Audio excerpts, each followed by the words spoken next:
ముఖి, వంశీ సౌందర్యరాజన్తో పాటుగా వసంతకృష్ణ, శోభా శెట్టి, అమృతా చౌదరి, నాయన పావని, నేహ పతాన్, పాండు పద్మావతి, ఇమ్రాన్ ఖాన్, విష్ణుప్రియ, సాయి, భయ్యా సన్ని, నటి శ్యామల, టేస్టీ తేజ, బండారు శేష సుకృతి, అలాగే రీతు చౌదరి మొత్తంగా 25 మంది పైగా పలు సెక్షన్ల కింద కేసులు నమోదు చేశారు.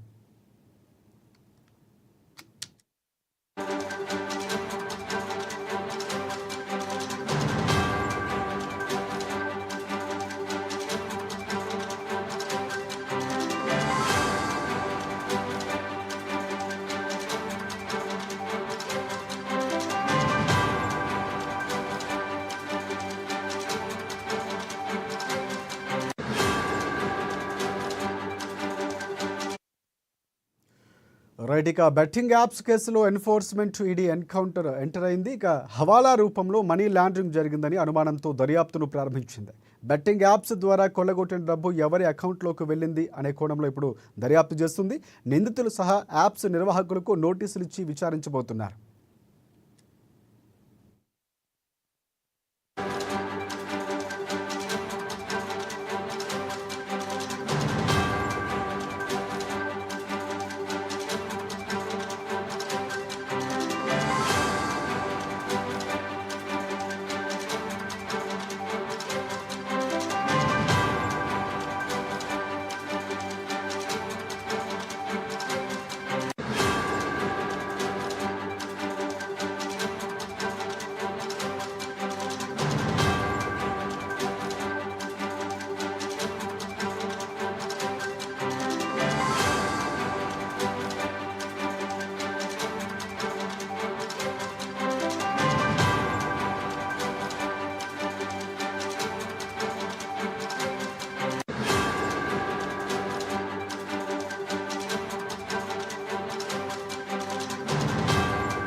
రైట్. బెట్టింగ్ యాప్స్‌లో కీలక పరిణామం చోటు చేసుకుంది. ఇప్పటికే బెట్టింగ్ యాప్స్‌కి సంబంధించి పోలీసులు కేసు నమోదు చేశారు 11 మంది యూట్యూబర్లపై. తాజాగా ప్రముఖ సినీ సెలబ్రిటీల పేర్లు వినిపిస్తున్నాయి. వారిపై కూడా కేసు నమోదైంది. ఇప్పుడు ఈ అంశం చాలా కీలకంగా మారింది.